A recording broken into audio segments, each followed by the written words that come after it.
नमस्कार दोस्तों, आज की इस वीडियो में हम एक बहुत ही इम्पोर्टेंट जानकारी लेकर आए हैं। दोस्तों, ये जानकारी आपके लिए बहुत ही ज्यादा इम्पोर्टेंट होने वाली है। दोस्तों, आज की इस वीडियो में हम बात करेंगे कि क्या आम नागरिक को भी हथियार रखने की जरूरत होती है। तो दोस्तों, बिल्कुल आम नागरिक को भी हथियार रखने की जरूरत होती है। अगर उन्हें जान का खतरा हो या फिर उन्हें सेल्फ डिफेंस यानी कि आत्मरक्षा के लिए उन्हें पिस्टल, राइफल वगैरह की जरूरत पड़ सकती है।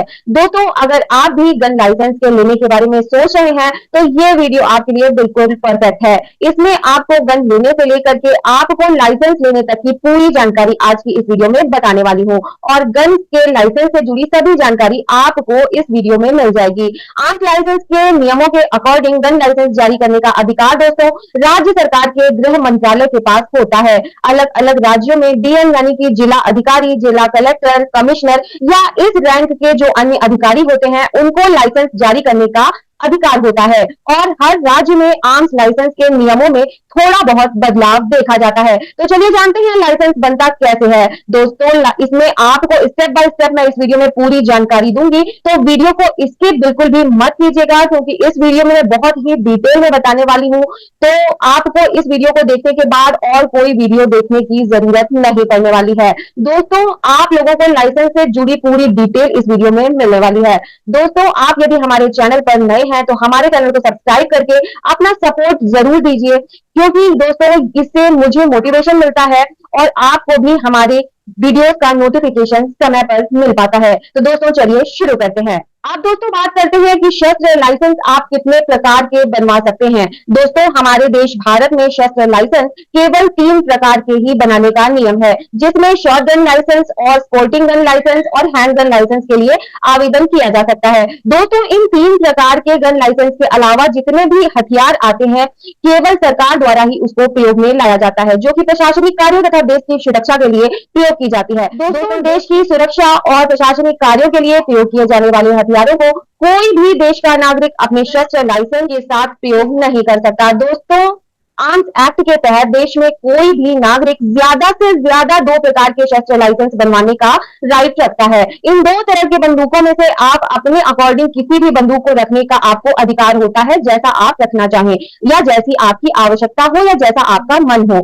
एक साथ 2 प्रकार के शस्त्र लाइसेंस आप अपने पास रख सकते हैं। शस्त्र लाइसेंस अब बनता कैसे है? दोस्तों, सबसे पहले आपको डीएम, कलेक्टर या फिर कमिश्नर के दफ्तर में आवेदन करना होता है। यहाँ से आपका एप्लीकेशन एसपी के कार्यालय में भेजा जाता है और फिर वहां से आपके लोकल पुलिस स्टेशन में भेजा जाता है। इसके बाद आपके लोकल पुलिस स्टेशन में आपकी पहचान, आपका वर्क, आपका क्रिमिनल रिकॉर्ड वगैरह के बारे में आपका वेरिफिकेशन होता है और जरूरत पड़ने पर क्राइम रिकॉर्ड ब्यूरो से भी आपके रिकॉर्ड की जांच की जाती है। दोस्तों, थाने द्वारा की गई जांच को क्रॉस चेक किया जाता है और फिर रिपोर्टिंग वापस एसपी ऑफिस भेज दी जाती है। वहां से सारी फॉर्मेलिटीज पूरी करके रिपोर्ट के साथ में आवेदन डीएम कार्यालय में भेज दिया जाता है। जरूरत पड़ने पर, संदेह होने पर इंटेलिजेंस डिपार्टमेंट से भी जांच करवाई जाती है।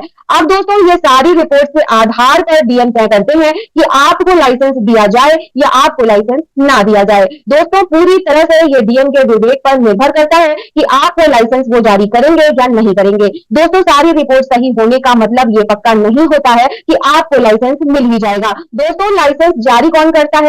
दोस्तों, शस्त्र अधिनियम 1959 के अमेंडमेंट में शस्त्र अधिनियम 2019 के अकॉर्डिंग किसी भी हथियार का लाइसेंस जारी करने का अधिकार जो है वो राज्य सरकार के गृह मंत्रालय के पास होता है। दोस्तों, अलग अलग राज्य में डीएम यानी कि जिला अधिकारी जो होते हैं, जिला कलेक्टर, कमिश्नर या इस रैंक के अन्य सभी अधिकारी लाइसेंस जारी करते हैं, लेकिन इस प्रक्रिया में पुलिस डिपार्टमेंट जो है और लोकल इंटेलिजेंस यूनिट जो होती है यानी कि LIU जो होती है वो बहुत ही ज्यादा इंपॉर्टेंट रोल प्ले करती है। दोस्तों, आपको ये बात बतानी होगी कि आपको कौन सा हथियार लेना है। दो लाइसेंस हासिल करने के लिए सबसे पहले आपको तय फॉर्मेट के ऊपर में आवेदन करना होता है। हमारे देश के कई राज्यों में ये प्रक्रिया अब ऑनलाइन भी हो गई है। दोस्तों, ऑनलाइन गन लाइसेंस अप्लाई करने के अगर आप करते हैं तो इसके बारे में भी मैंने वीडियो बनाया है और लिंक आपको मैं डिस्क्रिप्शन बॉक्स में दे दूंगी। दोस्तों, आर्म्स लाइसेंस लेने से पहले आवेदन करते वक्त आपको ये बात बतानी होती है कि आप किस तरह का हथियार अपने पास रखना चाहते हैं, यानी कि आप किस तरह के हथियार का लाइसेंस लेना चाहते हैं,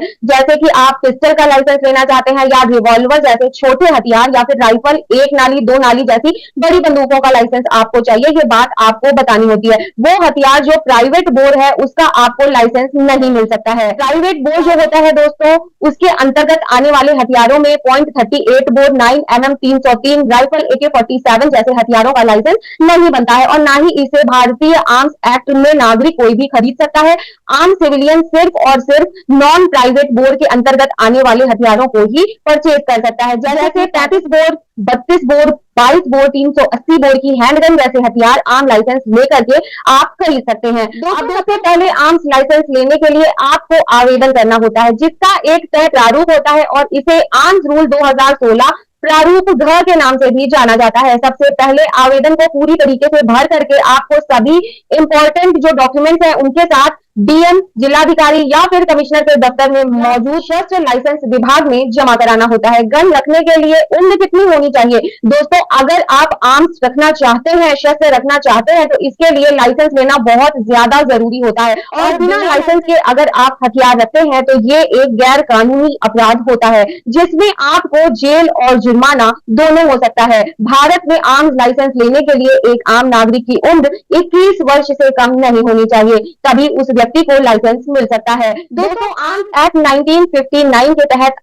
आत्मरक्षा के लिए जिला प्रशासन से कोई भी जरूरतमंद व्यक्ति लाइसेंस लेकर के हथियार को खरीद सकता है। शस्त्र लाइसेंस का आवेदन करने के लिए जरूरी डॉक्यूमेंट जो है दोस्तों, अगर आप शस्त्र लाइसेंस का आवेदन करने जा रहे हैं तो आपके लिए ये बात जानना बहुत ज्यादा इंपॉर्टेंट है कि आवेदन प्रारूप के साथ आपको क्या क्या दस्तावेज लगाने बहुत ज्यादा इंपॉर्टेंट है। दोस्तों, आवेदन को डीएम या कमिश्नर ऑफिस में या शस्त्र या लाइसेंस विभाग में जमा करते समय उसके साथ आपको आधार कार्ड, पहचान पत्र, एड्रेस प्रूफ, अपना मेडिकल सर्टिफिकेट, अपनी एज प्रमाण पत्र, इसके अलावा आपकी उम्र 21 वर्ष से अधिक होनी चाहिए और आपका कैरेक्टर सर्टिफिकेट और 3 साल का आईटीआर जो आपने फाइल किया हो उसकी कॉपी भी जमा करनी होती है। दोस्तों, बात करते हैं कि शस्त्र लाइसेंस के लिए फीस कितनी लगती है। दोस्तों, शस्त्र लाइसेंस बनवाते समय फीस का जो स्टाम्प शुल्क है वो सबमिट करना होता है। दोस्तों, 3 तरह के शस्त्र लाइसेंस के लिए जो फीस निर्धारित की गई है वो है, नंबर 1, रिवॉल्वर के लिए स्टाम्प शुल्क 2000 रुपए रखा गया है। इसके अलावा 22 बोर की राइफल के लिए जो स्टाम्प शुल्क है वो 1500 रुपए रखा गया है और नंबर 3, शॉटगन के लिए 1000 रुपए का स्टाम्प शुल्क जमा करना होता है। इसके अलावा दोस्तों, नाल मुख भरण गन का आवेदन शुल्क जो है वो 200 रुपए रखा गया है। अब दोस्तों बात करते हैं कि शस्त्र लाइसेंस में दी जाने वाली प्राथमिकता कैसे निर्धारित होती है। दोस्तों, आम पीड़ित नागरिक को सबसे पहले प्राथमिकता दी जाती है। दोस्तों, विरासत व्यापारी नागरिक को भी प्राथमिकता दी जाती है। बैंक, संस्थागत वित्तीय संस्थान में कार्य करने वाले व्यक्ति इसके लिए पात्र माने जाते हैं। इसके अलावा सरकारी विभागों में ऐसे कर्मचारी जो प्रवर्तन में कार्य कर रहे हैं वो भी इसके लिए आवेदन करने के लिए पात्रता रखते हैं। दोस्तों, सैनिक, अर्धसैनिक, पुलिस बल के कर्मचारियों को भी प्राथमिकता दी जाती है। इसके अलावा एमएलए, एमएलसी, एमपी, स्टेट, राष्ट्रीय और अंतर्राष्ट्रीय स्तर के निशानेबाजों को भी शस्त्र लाइसेंस के लिए प्राथमिकता की सूची में रखा गया है। लाइसेंस दोस्तों बात करते हैं कि लाइसेंस मिलने में आखिर कितना समय लगता है। दोस्तों, इस सवाल का कोई भी निश्चित जवाब नहीं है, क्योंकि लाइसेंस मिलने की कोई भी समय सीमा निर्धारित नहीं की गई है। लाइसेंस मिलने की प्रक्रिया जो होती है वो काफी ज्यादा जटिल होती है। अगर आपकी ओर से सब कुछ ठीक रहा और डीएम ने अगर चाहा तो आपको 1 महीने के अंदर भी लाइसेंस मिल सकता है। इसमें डीएम का जो है वो कन्विंस होना आम होता है और लोगों को साल भर से ज्यादा समय भी कई बार लाइसेंस लेने में लग जाते हैं। दोस्तों, कुछ मामले ऐसे भी देखे गए हैं जिसमें किसी वजह से जान का खतरा होने पर कोई व्यक्ति लाइसेंस के लिए आवेदन करता है, लेकिन लाइसेंस जारी होने से पहले ही उसकी हत्या हो जाती है। हालांकि सब कुछ अगर ठीक रहा और आपकी जरूरत का आकलन करते हुए प्रशासन आपको कम से कम समय में लाइसेंस जारी कर देता है। दोस्तों, लाइसेंस मिल जाए तो आप हथियार कहाँ से खरीदें? दोस्तों, अगर आपको लाइसेंस मिल गया है तो आप वही हथियार जो है वो खरीद सकते हैं जिसके लिए आपने आवेदन किया था। सरकार से। दोस्तों, रजिस्टर्ड दुकानों से आप हथियार खरीद सकते हैं या फिर इसे ले जाकर आप प्रशासन के पास आपको हथियार को खरीदने के बाद में ले जाना होता है और फिर उसके बाद में आपको वहां पर उस हथियार की डिटेल जो है वो दर्ज करानी होती है। दोस्तों, आपके हथियार का रिकॉर्ड आपके संबंधित थाने में भी रखा जाता है। वहां रजिस्ट्रेशन के बाद आप अपने साथ पिस्टल, राइफल वगैरह रख सकते हैं। दोस्तों, लाइसेंस की जो वैलिडिटी होती है वो भी होती है या नहीं होती। दोस्तों, लाइसेंस पहले 3 साल के लिए मिलता था, जिसकी अवधि अब सरकार ने बढ़ा करके 5 साल कर दी है। ये अवधि वैलिडिटी खत्म होने के बाद लाइसेंस को फिर से आपको रिन्यू कराना होता है। इसके लिए भी आपको यानी कि लाइसेंस धारक की फिर से जांच पड़ताल और उसके बाद में उसको फीस जमा करनी होती है।